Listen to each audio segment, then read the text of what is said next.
Hello everyone welcome to my channel पिला माने आज वीडियो रे एनुअल एग्जामिनेशन पंचम श्रेणी पाई प्रोजेक्ट वर्क रहिछि जाकी ओर आज ओडिया विषय रो तुमानकर पांचटी प्रश्न एवं तार समाधान गुडी का आलोचना करबा। तो प्रोजेक्ट जेते बेले आसीबो निश्चित भाव रे प्रोजेक्ट रो फ्रंट पेज एवं प्रत्येक पेज गुडी को सुंदर भाव रे सजेबो। मु एटी फ्रंट पेज को एम्ति सजेछि तो तुमे माने अलगा प्रकार मध्य सजै पारिबो। प्रोजेक्ट प्रस्तुत कला बेले फ्रंट पेज रे विषय ना ऊपर लिखिबो, ता सहित विद्यालय रो नाम निज निज विद्यालय रो नाम लिखिबो, निजर नाम रोल नंबर श्रेणी आउ ता सहित तुम माने को डेट रे सबमिट करिवो शेष रे डेट निश्चित भाव रे देबो, ता सहित सेक्शन मध्य लिखिबो। तो आज चलंतु ओडिया विषय रो पांचटी प्रश्न एवं तार उत्तर आलोचना करिबा।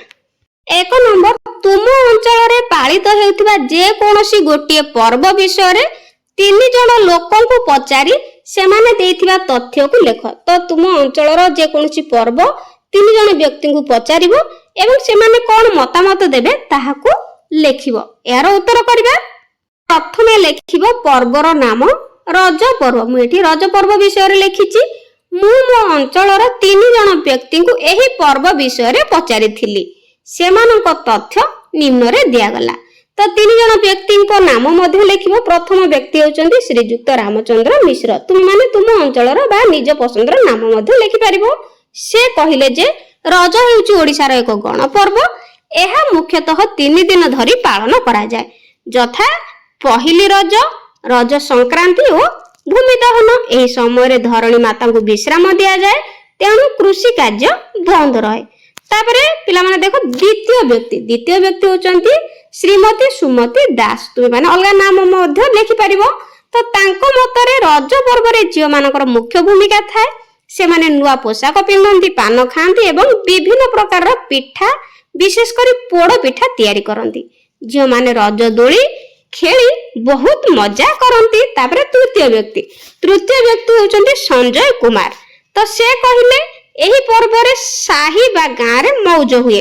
पिला माने बागुड़ी और ताश खेलंती, समस्त मिलमिशि खुशी रे समय काटती एवं चतुर्थ दिन बसुमती स्नान करा जाय पर्वर समापन हुए। एहीपरि 3 जनकर तथ्य लेखिबाको पड़िबो। ए नंबर, तुम अंचल रो लोक माने केउ सब कार्य मिलिमिशि करंती सेथि मध्यर गोटिए कार्य को वर्णना कर। निज आख पाखरे घटुथिबा विभिन्न घटनावलीर विशेषत्व प्रति ध्यान दे से विषय निज प्रतिक्रिया लिखित भाव रे दियो। तो निज गां रे बा आख पाखरे विभिन्न घटनावली जेमती मिलिमिशि सब कार्य करंती सेही कार्य को वर्णना करिबा। उत्तर रे लिखिबो कार्यर नाम हला ग्राम सफेई कार्यक्रम। वर्णना, आम अंचल लोक माने अनेक समय मिलिमिशि विभिन्न कार्य करंती, सेथि मध्य ग्राम सफेई हेउची एक प्रमुख सामूहिक कार्य जहाकु कि समस्त मिलिमिशि करंती। प्रस्तुति, प्रति मासर प्रथम रविवार दिन गाँव युवक संघ और वयस्क व्यक्ति माने एकाठी हुअंती। तापरे कार्य प्रणाली, समस्त हाथ रे झाड़ू कोदाल और पाचिया धरी गाँव मुख्य रास्ता, मंदिर प्रांगण और पोखरी गुड़ा सफा करंती। मिलित सहयोग, किछि लोक अलिया आवर्जना गोटांती तो आउ किछि लोक सेगुडी को निर्धारित स्थान रे पोड़ी दियंती किंबा पोती दियंती। तापरे उद्देश्य, एही कार्य पा द्वारा आम गाँ परिष्कार रहे एवं लोक मानक मध्य रे एकता और सेवा मनोभाव वृद्धि पाए। 3 नंबर, नई गला आपे मथा। कवितार 2टी पद को नहीं आलोचना करी सलापटिए लेख। तो तुमर ओडिया बही रे नई गला आपे मथा पदभागटी अछि, तो सेही पदभागटीर 2टी पद को नहीं आलोचना करी सलापटिए लेखिबा। तो यार उत्तर करिबा। तो यार लेखिबो उत्तर नई गला आपे मथा कविता ऊपर आलोचना। तो सीता और मिता 2 जनक भितर सलाप करिबा। सीता कहूची तुमे नई गला आपे मथा कविताटी पढिछ कि? तो मिता कहूची हां पढिछि। एई कवितार 2टी पद मते बहुत भल लागिछि। तापर सीता कहूची कवि काहे कि नई गला आपे मथा बोली लेखिछंती? मिता कहूची कवि एठारे नम्रतार भाव प्रकाश करिछंती। बड़ हेले मध्य मनुष्य जदि नम्र हुए से महान हुए। सीता कहूची सेही परी कवि आउ गोटिए पदरे कोन कहिछंती? तो मिता कहूची कवि कहिछंती जे ज्ञान और गुण थिले मनुष्य आपे आपे नम्र हुए। जे नम्र हुए से महान हुए। तापरे सीता कहूची ताहेले एही कवितार शिक्षा कौन? तो मीता कहूची एही कवितार मूल शिक्षा होची आमे सबु बेले नम्र हेबा एवं सदाचारी ओ भद्र हेबा। सीता कहूची नई गला आपे मथा कविताटी आमको भलो मनीष हेबा पई शिक्षा दी। एई भली भाबरे 3 नंबर सलापटी लेखिबो।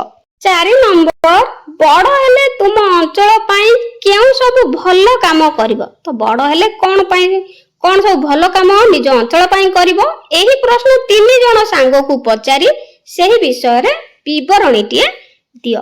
तो निज कल्पनार गप कविता चिठी आदि लेखिबो।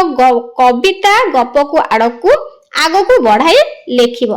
तो यार उत्तर करिबा 4 नंबर। प्रथमे संकल्प लेखिबो परिचय। आमे समस्ते आम गाँ बा शहर को बहुत भल पाऊ जेहेतु गाँ रे रहिथिबो तेनु गाँ लेखिबो। जदि शहर रहिथिबो तारे शहर लेखिबो।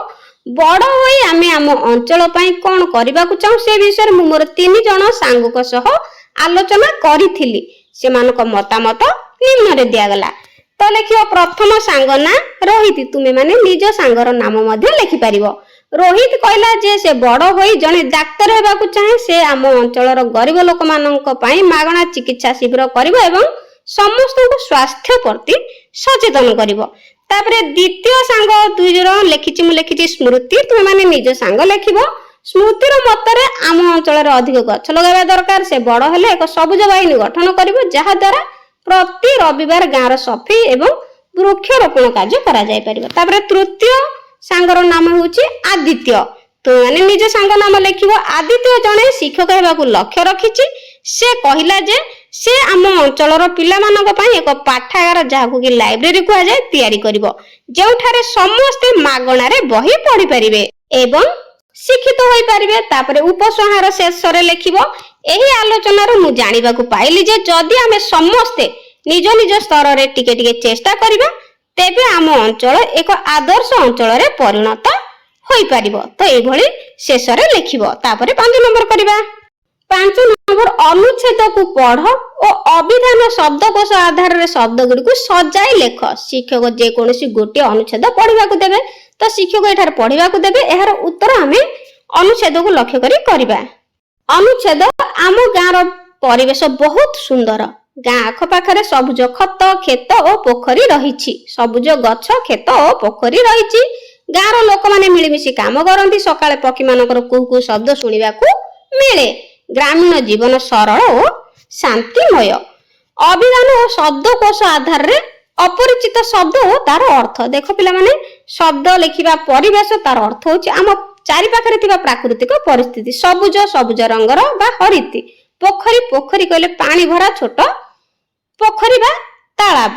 मिलिमिशि समस्त एकाठी रहबा। कुहू कुहू कहले पक्षी मानकर मिठा शब्द। ग्रामीण अर्थात गाँ संबंधी। तापरे कुहू कुहू अर्थात एठी पक्षी मानकर मिठा शब्द गाँ संबंधी। शांतिमय होची शांति और सुख रे भरा।